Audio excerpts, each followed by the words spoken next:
করণীয় কাজ কি বলে দেন। নবীজি বললেন একটা রোজা তো ফরজ রোজা তো এমন যে একটা ফরজ রোজা যদি কেউ নষ্ট করে। আসসালামু আলাইকুম রহমতুল্লাহ। প্রিয় ভাই ও বোনেরা, 30 সেকেন্ড সময় আপনাদের কাছ থেকে বিনয়ের সাথে চেয়ে নিছি। প্রিয় ভাই ও বোনেরা, আমি হুজুরের সবথেকে জনপ্রিয় আলোচনাগুলো কালেক্ট করে আপনাদের কাছে প্রচার করে থাকি। প্লিজ যারা হুজুরকে আল্লাহর জন্য মোহাব্বত করেন, ভালোবাসেন, অবশ্যই লাইক, কমেন্ট, সাবস্ক্রাইব করে সারা জীবন রোজা রেখে হয় ফরজের সময় ফরজের ঘাটতি পূরণ করা যাবে না। ফরজ কোনোদিন ঘাটতি পুরা করার মতো হয় না। ফরজ ছুইটা গেলে তো ছুইটা গেল, আল্লাহ মাফ না করলে আর কোনো উপায় নেই। আল্লাহ যেহেতু গফফার, আল্লাহ ক্ষমার লাইন কিছু রাখছেন। দিলের সান্ত্বনা নিয়ে নিরাশ হইস না, সামনে আগায় যা। সাহাবীরে আল্লাহর রাসূল কয় রোজা যেহেতু ভাঙা ফেলছো, একটা গোলাম আজাদ করে দাও, গোলাম আজাদ করে দাও কাফারা। সাহাবী বা আমার কোনো গোলাম টোলাম নাই, আমি গরিব মানুষ, আর কোনো পদ্ধতি আসেনি গুনাহটা মোচন করার, আমি যে রোজা বাংলাম এটা মোচন করার আর কোনো পদ্ধতি আসেনি। আল্লাহর রাসূল বললেন তাহলে 60টা রোজা রাখো। সাহাবী কয় একটা রাখতে যায় ভেজাল লাগাইছি, 60টা রাখুন, এরকম ইমান আমার আছে, আর কোনো পদ্ধতি নাই। আল্লাহর রাসূল বললেন তাহলে 60 জন মিসকিন খাওয়ায় দাও গা।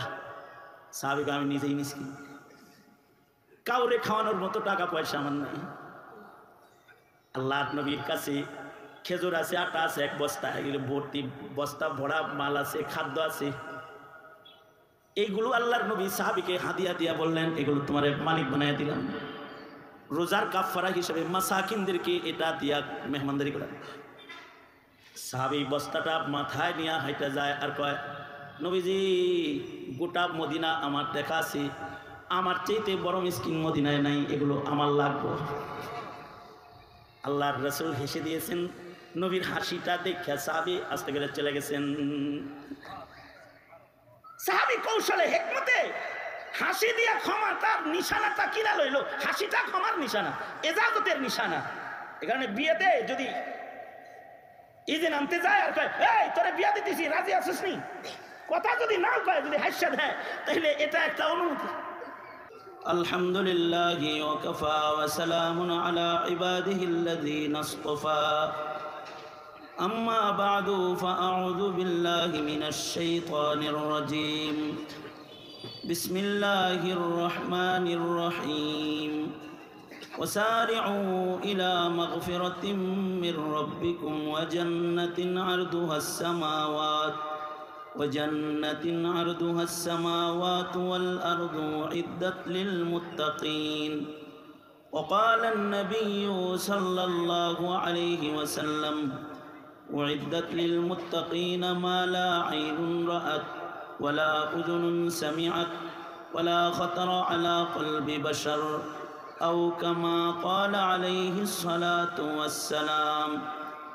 اللهم صل على محمد وعلى آل محمد كما صليت على إبراهيم وعلى آل إبراهيم إنك حميد مجيد.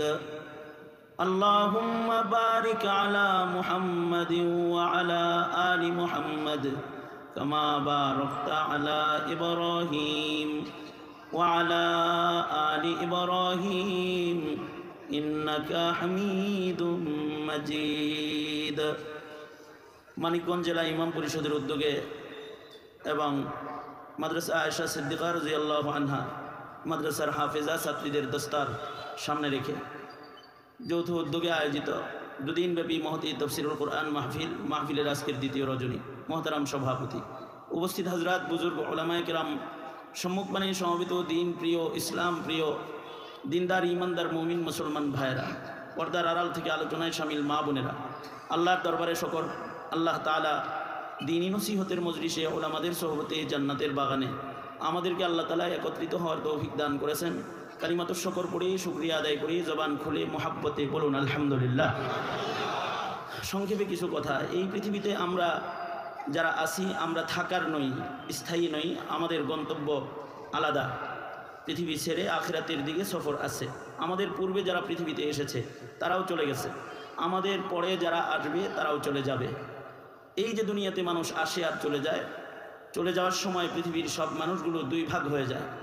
এক ভাগ মানুষ আল্লাহর জান্নাতে চলে যায়, আর আরেক ভাগ মানুষ দোজখের আগুনের ইন্ধন হয়ে যায়। যাদের ঈমান আছে, যাদের আমল আছে, যারা মুত্তাকি, তারা সরাসরি আল্লাহর জান্নাতে চলে যায়। আর যদি ঈমানবিহীন হয় তাহলে সরাসরি চিরস্থায়ীভাবে দোজখে চলে যায়। আর যদি আমলবিহীন হয় তাইলে গুনাহসহ কবরে গেলে, আমল শূন্য কবরে গেলে, ঈমান থাকলেও সে তারপরও জগতে, আখিরাতের জগতে কষ্টের শিকার হবে, দোজখের আগুনে নিক্ষিপ্ত হবে, তাজকিয়াতান, সেও আযাবে নিক্ষিপ্ত হয়ে যাবে। চতুরতা হলো এটাই যে বিদায়ের আগে নিজেরা পবিত্র হওয়া, গুনাহমুক্ত হওয়া। কেউ যদি গুনাহযুক্ত রয় তাইলে তার আখিরাত নষ্ট হয়, যদিও সে ঈমানদার হয়। মহান আল্লাহ তাআলা চান না যে আমাদের কারোর গুনাহ খাতা থাক। আল্লাহ তাআলা আমাদেরকে আল্লাহর জাহান্নামের মধ্যে কোনো মুমিন বান্দাকে ফেলতে চান না। এ কারণেই বারবার, ক্ষণে ক্ষণে, মুহূর্তে মুহূর্তে আল্লাহ তাআলা বান্দার জন্য ক্ষমার দরওয়াজা খোলেন। বুজুর্গরা বলেন আমাদের শ্বাস প্রশ্বাস যত আছে তার চেয়ে আল্লাহ পাকের ক্ষমার দরওয়াজা আমাদের জন্য অনেক বেশি আছে। আল্লাহ তাআলা আমাদেরকে ক্ষমার জন্য রাস্তা করে দেন, যাতে করে আমরা আমাদের কৃত গুনাহগুলোকে দুনিয়ার মাটিতেই ধৌত করে পবিত্র হয়ে কবরে যেতে পারি। তাইলেই কেবলমাত্র জান্নাতে পৌঁছা সম্ভব হবে। কারণ জান্নাত পবিত্র জায়গা, পবিত্র জায়গায় অপবিত্র হালতে যাওয়ার কোনো সুযোগ নাই। যারা অপবিত্র তারা জান্নাতে যাবে না, কারণ জান্নাত পাক, আল্লাহ তাআলা পাক, আল্লাহর জান্নাতও পাক। আল্লাহর জান্নাতে তারাই যাবে যারা হবে পাক। যাদের আমল নামার মধ্যে কোনো গুনাহ থাকবে না তারা আল্লাহর জান্নাতে যাওয়ার উপযুক্ত। এ কারণেই গুনাহমুক্ত বান্দাদের জন্য আল্লাহ তাআলা জান্নাত বানাইছেন। কারণ জান্নাত পবিত্র জায়গা, এখানে যাদের গুনাহ নাই তারাই যাবে। যারা মুত্তাকি তাদের জন্য জান্নাত নির্মিত হয়েছে। উইদ্দাত লিল মুত্তাকিন। আমাদের যদি গায়ে কোনো নাপাক থাকে তাহলে শরীরের নাপাক সহ আমাদের ঘরের বিছানায় আমাদের জায়গা হয় না। স্বামীকে যদি গায়ে ময়লা দেখে বিবি, তাইলে বিবি বলবে গোসলখানায় যাও, গোসলখানায় যাও। ঘরে না, তোমার জায়গা বাথরুম, গোসলখানায়, আগে ধৌত করো নিজেকে। গায়ে যদি নাপাক থাকে তাইলে বাবা তার সন্তানকে কোল থেকে নামায় দেয়, মায়ের কাছে দেয়, এই তাড়াতাড়ি ধুয়ে দাও, এটার গায়ে পায়খানা আছে। নাপাক সহ পিতার কোলেও জায়গা হয় না। গায়ে যদি ময়লা থাকে, ময়লা সহ ভাইয়ের কোলে জায়গা হয় না, বোনের কোলে জায়গা হয় না। গায়ে ময়লা সহ বিবির বিছানায় জায়গা হয় না। আল্লাহর জান্নাতের বিছানা কি এত কমজোর যে বান্দাকে নাপাক সহ জান্নাতের ভিতরে আল্লাহ তাআলা জায়গা দিবে? বাবা যদি কোলে না নেয়, হুর গিলমান আর আল্লাহর রহমতের কোলে বুঝি বান্দা নাপাক সহ জায়গা পাবে? সামান্য নাপাকের জন্য ঘৃণা পয়দা হয়। কারোর চোখের কোনায় যদি সামান্য কেতর থাকে, কেতর, তার প্রতি ঘৃণা এসে যায়। তার চেহারার দিকে তাকায় কথা বলা গায়রাতমন্দ মানুষ তারা পারে না। গায়ে যদি নাপাক হয়, ময়লা হয়, মানুষ তারে পাগল কয়, তার কাছে যায় বসে না। দুনিয়ার এই নাপাকের কারণে যেমন দুনিয়ার মানুষের কাছে মানুষ ধিকৃত হয়, গুনাহের কারণে আল্লাহর রহমত থেকে বান্দা ধিকৃত হয়। এ কারণে কোনো মা তার সন্তান যদি অ্যাবনর্মালও হয় তাও তারে পাক সাফ করে রাখে। সন্তান যদি অ্যাবনর্মাল হয়, আকল কম হয়, তারপর মা তার পাগল সন্তানটাকেও বারবার পরিচ্ছন্ন করে, সাজায়, তারে পাক সাফ করে। কারণ আছে একটা, কারণ হলো পৃথিবীর সব মানুষের ভেতরে একটা মানুষের জন্য যত মায়া আছে, এই মায়া একত্রিত করলে শুধু মায়ের হৃদয়ে সন্তানের জন্য যে মায়াটা আল্লাহ দান করছেন, ফিতরাতান, কুদরতিভাবে তাবান, মায়ের অন্তরে সন্তানের জন্য তবে এই যে মহাব্বতটা আছে, এই মহাব্বতের সমান দুনিয়ার সব মানুষের মহাব্বত ওজন দিলে হবে না। এ কারণে পৃথিবীর সব মায়েরা সন্তানদের হাতের ময়লা সাফ করে, নিজের হাতে বারবার কষ্ট হয় না। মায়ের মহাব্বতের চাইতে আল্লাহর মহাব্বত তো হাজার লাখো কোটি গুণ বেশি বান্দার জন্য। এ কারণে বান্দা যতবার গুনাহ করে ততবার যদি বলে আস্তাগফিরুল্লাহ, আয় আল্লাহ আমি আপনার কাছে মাপ চাই, আল্লাহ পাক ভালোবাসা সহ বান্দার সব গুনাহকে ধৌত করতে থাকে। মা যেমন ভালোবাসার কারণে সন্তানের কষ্ট বরদাস্ত করে না, ওরকম আল্লাহ বান্দাকে মহাব্বত করে, তাই বান্দাকে দোজখের আগুনে ফেলে দেওয়া পছন্দ করে না। আল্লাহ রাসূল সাল্লাল্লাহু আলাইহি ওয়াসাল্লাম একবার এক গাজওয়াত থেকে আল্লাহর নবী ফেরত আসতেছেন। সাহাবায়ে কেরাম আল্লাহর রাসূলের সাথে আছেন, সাহাবায়ে কেরাম সহ আল্লাহর নবী তাবু করেছেন। বিশ্রাম নিচ্ছেন। পাশেই একটা বাড়ি আছে, ঘর আছে, তাঁবু আছে। যে তাঁবুর বাইরে, যে ঘরের বাইরে একটা মহিলা খোলা জায়গায় চুলা জ্বালাইছে। খোলা জায়গার মধ্যে মহিলার রান্না করতেছে। 3টা পাথরের টুকরার উপরে পাতিল বসায় লাকড়ি জ্বালাইছে। এটা মায়ের চুলা। আগের জমানার চুলাগুলো এরকমই ছিল, খোলা জায়গায় চুলা জ্বালাইতো। আমরা আমাদের মা দাদিদেরকে দেখেছি, পাকের ঘর ছিল না। ঘরের উঠানের ভিতরে একটা চুলা আছে, চুলাটা রান্না হইতো, আবার এটাকে বড় একটা চার দিয়া এটারে ঢেকে রাখতো, দৃষ্টিতে যেন চুলাটা নষ্ট হয়ে না যায়। তো পাকের ঘর ছিল না। আগের জমানার মানুষের গোয়াল ঘর ছিল না। আগের জমানার মানুষ যে ঘরে থাকতো, পশু ওই ঘরে থাকতো। আমরা আমাদের দাদি চাষিদেরকে দেখেছি ঘরের ভিতরে এই ছাগল খাটের নিচে বেঁধে রেখে দিত। ছোট ছোট ঘর, ছাগলগুলো রাখার মতো কোনো আলাদা ঘর নাই। শখ কইরা দাদির ঘরে যাইতাম থাকতে, রাত 12টার সময় কামতাম যে তোমার ঘরে থাকবো না, মার ঘরে দিয়ে আসো। কেন? তোমার মাচার নিচে ছাগল বান্ধা। এত ঘর নেই তো। এখন তো ডিজিটাল বাংলাদেশ, ডিজিটাল পৃথিবী। এখন চুলা ডিজিটাল, ঘর ডিজিটাল, সব ডিজিটাল। আগের জমানায় ডিজিটাল বাতি, ডিজিটাল মাইক, ডিজিটাল ঘর, ডিজিটাল চুলা এগুলো ছিল না। কিন্তু মানুষের ধন দৌলত কম ছিল, কিন্তু তারা ইমান আমলে অনেক বড় ধনী ছিল। আমরা ধন দৌলতে এখন সবাই সচ্ছল। রিক্সাওয়ালার পকেটেও দেখবেন 2টা মোবাইল আছে, ঠেলা গাড়িওয়ালার কাছে টাচ ফোন আছে, তার বাড়িতে গ্যাসের চুলা আছে। মানুষ এখন আধুনিক হয়েছে, ডিজিটাল হয়েছে, অর্থকরী আছে। কিন্তু আগের সাহাবায়ে কেরামের দৈন্যতার জীবন ছিল। ঘর ছিল না, ঘরের চুলায় আগুন ছিল না, অথবা পরনের জামা ছিল না। আমাদের পরনের জামার অভাব আছে, ব্র্যান্ডের জামা ছাড়া জামা পরে না, এটা গল্প করে এখন, তাই না? দেহের ভেতরে ব্র্যান্ডের জামা পরে আর কয় এটা সিঙ্গাপুর থেকে এনে শার্ট টাট পরি, দেশি শার্ট গায়ে দেই না হুজুর, এটা গল্প। দেশি কোনো জুতা পরি না, গল্প। আমরা এই দিক দিয়ে খুব অগ্রসর। সাহাবায়ে কেরামের এরকম চুলাও ছিল না, ঘরও ছিল না, গায়ে কাপড়ও ছিল না। সাহাবায়ে কেরামের গুরবত কি পরিমাণ ছিল, ফকর ফাকা কি পরিমাণ ছিল। তারা তো ইমানে আমলে ধনী ছিল, কিন্তু ধন দৌলতে দরিদ্র ছিল। বুখারী শরীফের ভিতরে ঘটনা আছে, কিতাবুন নিকাহ। আল্লাহ রাসূল সাল্লাল্লাহু আলাইহি সাল্লাম বসে রয়েছেন, এক মহিলা এসে কয় নবীজি আপনি আমাকে বিয়ে করেন, আপনি আমাকে শাদী করেন, বিয়ে করেন। আল্লাহ রাসূল বলেন লা হাজাত আলী, আমার তো বিয়ে করার দরকার নাই। অথবা আমাকে আল্লাহ যা বিয়ে করার এজাজত দিচ্ছেন তা করে আলাইছি, সামনে আর সংখ্যা বাড়ানোর এজাজত নাই। সংখ্যার একটা সীমানা আছে না? পুরুষের বিয়া আমাদের বিবাহ করার অনুমতি কয়টা দিছে? 4টা করে বয়ে রয়েছেন। আপনার আরেকজনে কইল যে আপনিও আমারও করেন, তখন আপনি কি কইবেন? লা হাজাত আলী, আমার তো দরকার নাই, আমার 4টা পুরা হয়েছে, আর পারবো না। আল্লাহ রাসূল সাল্লাল্লাহু আলাইহি ওয়াসাল্লাম বলেন আমার আর বিয়ের অনুমতি নেই, কারণ নবীজি তো নিজের থেকে কিছু করেন না। নবীজি যা করেন কার হুকুমে করেন? আল্লাহর হুকুমে করেন। এই কারণেই উম্মুল মুমিনিন আয়েশা সিদ্দিকা রাদিয়াল্লাহু আনহার উপরে যখন তহমত লেগেছে, হযরত ওমরের বক্তব্য ছিল নবীজি বিয়া কি আপনি করছেন? যে তহমত দিছে আর কায় হয়ে গেলেন, হাদা বুহতানুন আযীম, এটা একটা তহমত। আপনি অপেক্ষা করুন, যিনি আপনাকে বিবাহ করাইছে তিনি পবিত্রতার এলান করুন। আল্লাহর রাসূলের প্রতিটি কাজ কার ইশারায়, কার হুকুমে? আল্লাহর হুকুমে। যে আমার বিয়ে করেন, নবীজি বলেন আমার বিয়ে করা যাবে না।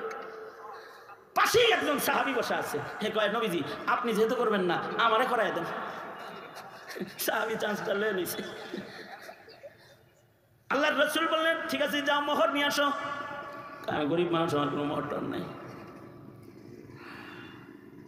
আল্লাহর রাসূল বললেন যদি লোহার একটা আংটি হয় তাও নিয়ে আসো, যাও নিয়ে আসো, দিয়ে পড়ায় দিই।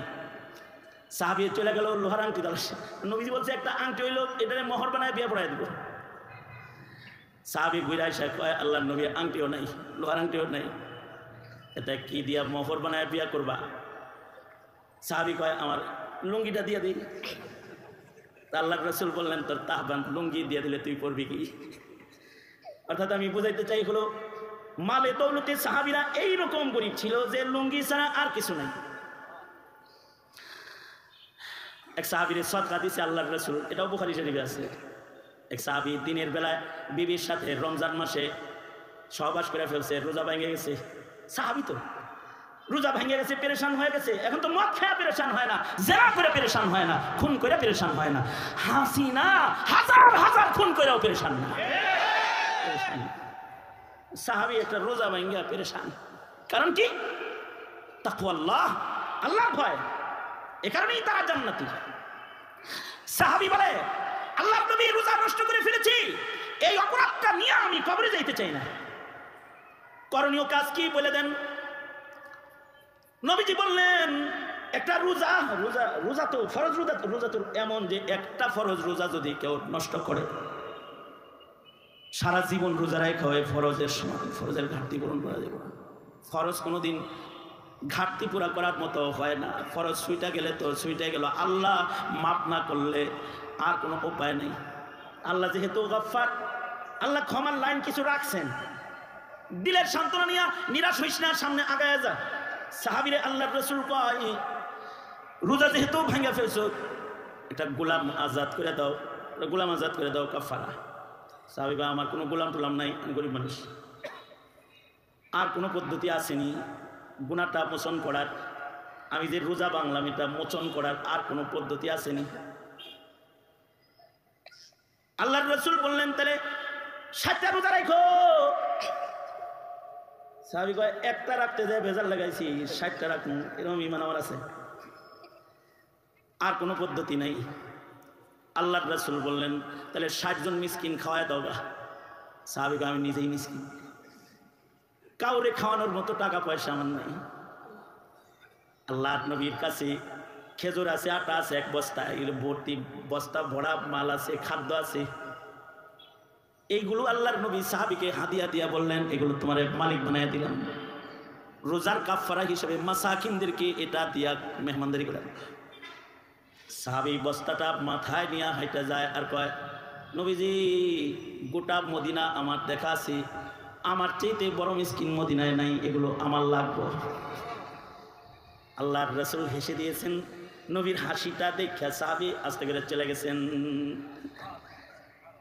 সাহাবী কৌশলে হিকমতে হাসি দিয়া ক্ষমা তার নিশানাটা কিনা লইল। হাসিটা ক্ষমার নিশানা, এজাজতের নিশানা। এ কারণে বিয়েতে যদি ইজেন আনতে যায় আর কয়, এই তোরে বিয়া দিতেছি, রাজি আছিস নি, কথা যদি না কয়, যদি হাসিয়া দেয়, তাহলে এটা একটা অনুমতি। নবী যেহেতু হাসি দিছে, এটা আমাদের খাওয়ার অনুমতি দিয়ে দিছে, নিয়ে খেয়াল আছে। কিন্তু সাহাবী যে চেষ্টাটা করছে, মেহনত করতেছে ক্ষমার লাইন বের করার, এতেই আল্লাহ পাক খুশি হয়ে গেছে। এ কারণে মুহাদ্দিসরা বলেন, নবীজি তখন হাসে যখন আল্লাহ হাসে। আল্লাহ এই সাহাবীরে মাফ করে দিয়েছে। মুসালসালাতের ভেতরে হাদিসে মুসালসাল বিযাহিক একটা আছে, আল্লাহ হাসে এই জন্য রাসূল হাসছে। আল ইবরাতু বিউমুমিল লাফজি লা লিখুসুসিস সাবাব, কোরআনে যেমন হাদিসে ওরকম। আল্লাহ হাসলে নবী হাসে, এটাই এক জায়গায়। যেহেতু নবী হাসছে, আল্লাহ হাসার পরে, নবী যখনই হাসে আল্লাহ হাসার অনুমতি দিলেই হাসে। কথা হলো এরকম, গুরবতের ভেতর দিয়েও তাকওয়া আছে আমাদের। কারোর কারোর গুরবতও আছে, তাকওয়াও নাই। ফকির তো ফকির, রিকশা চালায়, রোজাও রাখে না, নামাজও পড়ে না, আছে না? রোজা রাখে না কেন? ফকির, রিকশা চালাইতে হয়, রিকশা চালায় এজন্য খাইতে হয়। নামাজও পড়ে না কেন? রিকশা চালাইতে হয়। আসল কথা হলো তাকওয়াল্লাহ বিদ্যমান নাই, এ কারণে আল্লাহর হুকুম মানার আগ্রহই ভেতরে জন্মায়। আর যদি আল্লাহর ভয় থাকে, তখন ফকর ফাঁকা অথবা সচ্ছলতা, সব হালতে আল্লাহর ভয় যার আছে, তার আল্লাহর হুকুমের প্রতি আজমত, মুহাব্বত, দরদ, ভালোবাসা থাকে। এ কারণে তাকওয়া এটা অনেক বড় দৌলত। এই দৌলত ছাড়া জান্নাতে যাওয়া সম্ভব না। সবার গন্তব্য তো আল্লাহর জান্নাত, কিন্তু জান্নাতে যে যাবে তাকওয়া ছাড়া যেতে পারবে না। গুনাহ সহ জান্নাতে জায়গা নেই। আহলুস সুন্নাতি ওয়াল জামার আকীদা হলো, একটা কবিরা গুনাহ দোজখের আগুনে ফেলার জন্য যথেষ্ট যদি মহান আল্লাহ মাফ না করেন। এই আকীদাটাও আমাদের সন্তানরা জানে না, তাই আমাদের সন্তানরা ১-১০টা গুনার এক গুনাহ মনেই করে না। সাহাবায়ে কেরামের জীবনে গুনাহ হইছে, কিন্তু তারা ছোট্ট গুনাহ কবরে নেই, আল্লাহর কাছ থেকে তারা ক্ষমা নিছে, কারণ ক্ষমা ছাড়া জান্নাতের দিকে আগান যায় না। যে কোনো মুমিন বান্দাকে আল্লাহর জান্নাতে পৌঁছতে হলে তার ক্ষমা লাগবে। হয়তো দুনিয়ার মাটিতে আল্লাহর কাছ থেকে ক্ষমা নিবে, ক্ষমা নিলে এক পা থাকবে দুনিয়ায়, মরণ আসলে আর এক পা চলে যাবে জান্নাতে। আর যদি দুনিয়াতে ক্ষমা না নেয় তাহলে কবরে যাওয়ার পরে হলো ক্ষমা পাইলে জান্নাত পাবে। যেমন এই যে হাফেজা যারা, এদের যদি মা বাপ মেরে যেয়ে থাকে, তাদের জীবনে যদি ক্ষমা নাও হয়, তাদের সন্তানদের দোয়ার বরকতে এখন আল্লাহ তাদের মাফ করে দিবে। যদি কারোর মাপ মেরে, আমাদের বুজুর্গরা বলেন একটা সন্তান যার আলেম হয়ে গেল, তার কবরে যাওয়ার পরে ক্ষমার লাইন বের হয়ে গেল। এমনকি হাসরের ময়দানে ক্ষমার লাইন বাইর হয়ে গেল। হাফিজুল কোরআন নসলে থাকার কারণে ময়দানে মাহশারে আল্লাহ তাআলা বেইজ্জত করবে না, নূরের তাজ মাথায় পড়াবে, যে তাজের আলো সূর্যের আলোর চাইতে অনেক ভালো হবে। দুনিয়ার জীবনে হয়তো ক্ষমা পায় নাই, কিন্তু হাসরে ক্ষমা পাবে। কুল্লুহুম ওয়াজাবাত লাহুন নার, এমন মানুষ কম আজ কম 10 জন যাদের গুনার কারণে দোজখ ওয়াজিব হয়ে গেছিল, একটা হাফেজ হাফেজা এই 10 জনকে জান্নাতের ভিতরে ঢুকায় ফেলবে। ক্ষমা লাগবে, ক্ষমা, ক্ষমা ছাড়া জান্নাত নেই। চতুরতা হলো মরার আগেই ক্ষমাটা নিয়ে নেওয়া, কারণ কবর জগতে যাওয়ার পরে ক্ষমা এটা অনেক দূরে। 1 সেকেন্ডের আযাব ভোগ করার মতো ক্ষমতা আমাদের নেই, হোক না সেটা কবরে, হোক না সেটা হাসরে। আব্দুল আজিজ মুহাদ্দিস দেহলভী রহমতুল্লাহ আলাইহির আমলে এক মাইয়িতের কবরে 1 সেকেন্ডের একটা আযাব হয়েছে। এটার আসর কেমন ছিল? ওই যুগে একই গ্রামে একজন ভিক্ষুক আছে, একজন দানবীর আছে। ভিক্ষুক ভিক্ষা করে, দানবীর দান করে। হঠাৎ করে 2-3 দিন ভিক্ষুকের খবর নাই, দানবীর পেরেশান, কেন রে ভিক্ষুক আসে না কেন? টাকা প্রতিদিন 5 টাকা করে থুয়ে দেয় যে আইনে দিবে, কিন্তু 3 দিনের টাকা জমা হয়ে গেছে, কিন্তু ভিক্ষুক আসতেছে না। ভিক্ষুকের দরদে দানকারী লোকটা ঘর থেকে বের হয়ে ভিক্ষুকের বাড়ি গেছে, কেন আসে না দেখতে যায়, দেখে অসুস্থ। 3 দিনের টাকা যেটা জমা করে রাখছিল এর একসাথে, হ্যাঁ ভাই তুমি যাও না, তোমার 3 দিনের টাকা জমা করে রাখছি, নাও দিয়া গেলাম, সুস্থ হলে যাও, তোমার জন্য ডেলি কিছু রাখি। যাইতেছে যখন, তো হযরত থানবী বলেন ভিক্ষুকে হাতটা চাইপা ধরছে এই দানকারী লোকের, হাত ধরে কয় আমার তো রক্তের আপনজন কেউ নাই, 3 দিন যেহেতু আমার জন্য টাকা রেখে দিচ্ছেন, আপনার চাইতে বেশি আপন আমার কেউ নাই। আর আপনজনরা যদি লাশ কবরে নামায় তো আস্তে আস্তে নামায়, আস্তে আস্তে মাটি দেয়, দরদ থাকে, ভালোবাসা থাকে। আপনার কাছে অনুরোধ, আপনি আমারে কবরে নামায়েন, আমার জানাজাটা আপনি পড়েন, মাইয়িতরে আদর করে কবরে নামান। দাফনের সুন্নত তরিকা, মাইয়িতের কবরে আস্তে আস্তে মাটি দেওয়া সুন্নত তরিকা।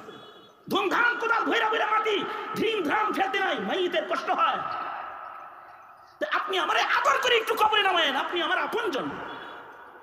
ঠিক আছে, এরপরের দিনেই ভিক্ষুক মরে গেছে, এই লোক ওসিয়ত মাফি লাশ কবরে নামাইতে আসছে।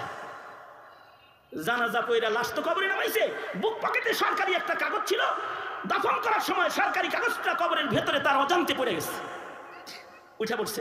আলেমদের কাছে মাসআলা জিজ্ঞাসা করেছে যে আমার একটা জরুরি কাগজ কবরে পড়ছে, উঠাইতে পারি কিনা? খুলে দেখো পড়ছে কিনা। একটু ফাঁকা করছে কবরটা, দেখে ঠিক লাশের উপরে সরকারি কাগজটা কে যেন রেখে সুন্দর করে সাজায় রেখে দিছে। ওই লোক কবরের ভেতরে হাত ঢুকায়া কাগজটাকে বের করছে। বের করার সময় কবরের বাঁশের সাথে হাতের উঙ্গুলি একটা আচর লেগে ছিঁড়ে গেছে, ছিঁড়ে গেছে। কিন্তু এই যে কবরের বাঁশের আচরে হাত ছিলছে, এই জ্বালা পোড়া তার ভালো হয় না, ওষুধ খাওয়ায়, মলম লাগায় ভালো হয় না। বছর চলে যায় কিন্তু ভালো হয় না। পানির ভেতরে হাত ঢুকায় রাখলে আরাম লাগে, বাইর করলে আবার কষ্ট লাগে।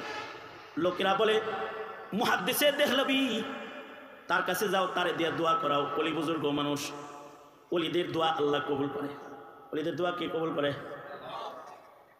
বলি যারা ইমাম, যারা মুফতি, যারা পীর মাশায়েখ, যারা বুজুর্গ, যারা, তাদের দোয়া আল্লাহ কবুল করে।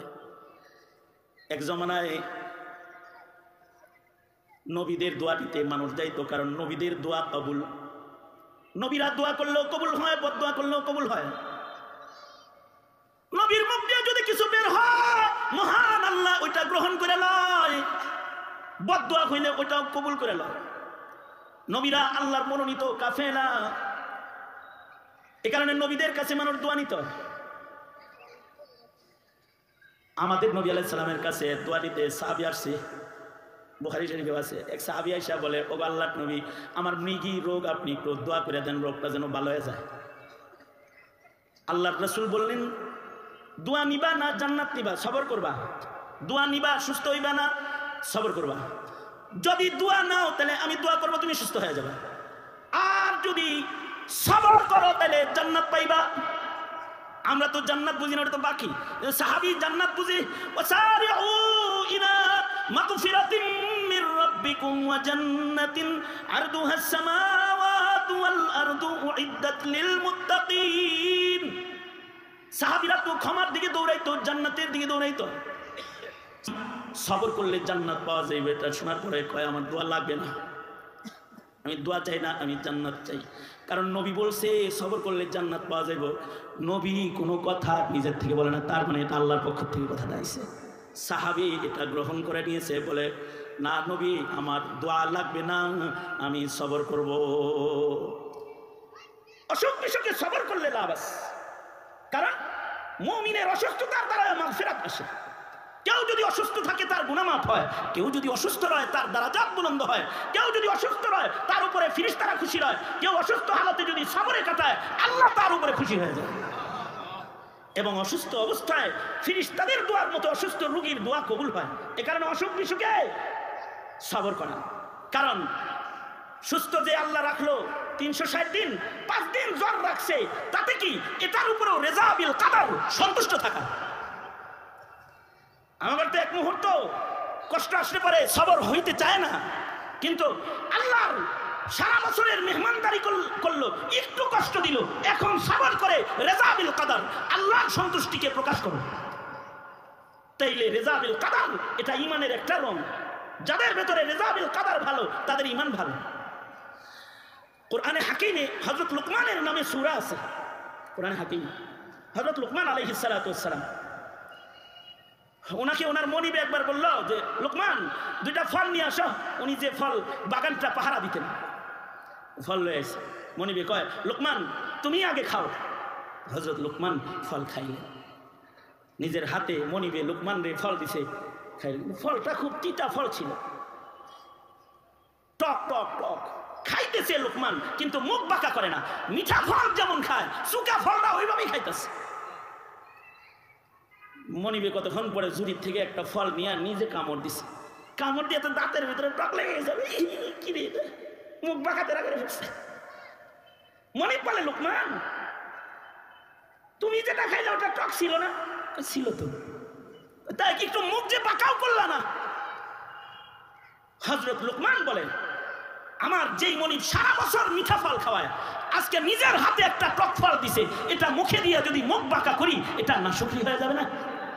এ কারণে মুখ বাঁকা করি না।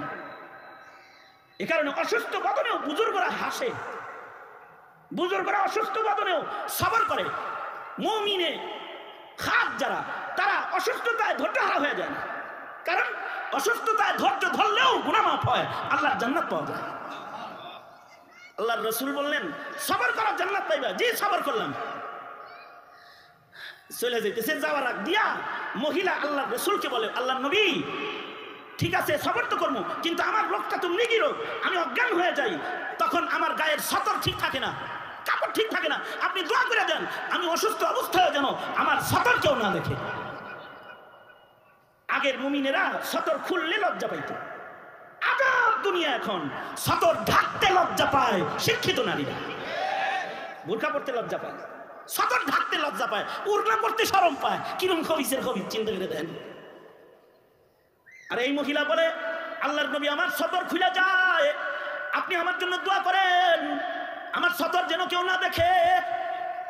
আল্লাহর নবী মহিলার জন্য দোয়া করলেন। রিওয়ায়াতকারী সাহাবী বলে, এরপর থেকে মহিলা যতদিন বাঁচা ছিল কোনোদিন তার কাপড় নিজের হাতে ধরা লাগতো না। রাসূলের দোয়ার বরকতে তার কাপড় তারে তৈরি রাখতো। কারণ নবীদের দোয়া কবুল, নবীরা দোয়া করলে দোয়া কবুল হয়। নবী দোয়া রাখবে না, তবে নায়েবে নবীদের দোয়া কবুল। নায়েবে নবীরা দোয়া করলেও কবুল হয়, বদদোয়া করলেও কবুল হয়। এ কারণে হাসিনা এক বিগত জায়গা বাংলাদেশে খুঁজে পাচ্ছে না, নবীর বদদোয়া লেগেছে, মোল্লার বদদোয়ায় ধরেছে। দোয়া লাগলেও মোল্লার কাছে যেতে হয়। লোকেরা বলে আব্দুল আজিজ মুহাদ্দিস দেহলভীর কাছে যাও, তিনি দোয়া করলে ভালো হয়ে যাবে। এই লোক হাত ছিলে গেছে, মুহাদ্দিস দেহলভীর কাছে গেছে, যা কয় একদিন কবরের বাঁশের আঁচল লাগছে, হাত ছিলে গেছে, কোনো ঔষধে ভালো হয় না, আপনি মুহাদ্দিস দেহলভী দোয়া করে দেন যেন ভালো হয়ে যায়। মুহাদ্দিস দেহলভী বলে কবরের বাঁশের আঁচল লাগছে, তার মানে হইল তুমি কাগজ ভালো পাইছো, উঠাইছো ঠিক, কিন্তু তার লাশটা কবরে নামানোর পরে সামান্য একটা কবরের আযাব তার কবরে সামান্য সময় হয়েছে, যেই আযাবের আসর বাঁশে লাগছে, আর বাঁশের সাথে ছোঁয়া লাইগা কবরের আযাবের আসর তোমার হাতে লাগছে। এইটা দুনিয়ার কোনো ঔষধ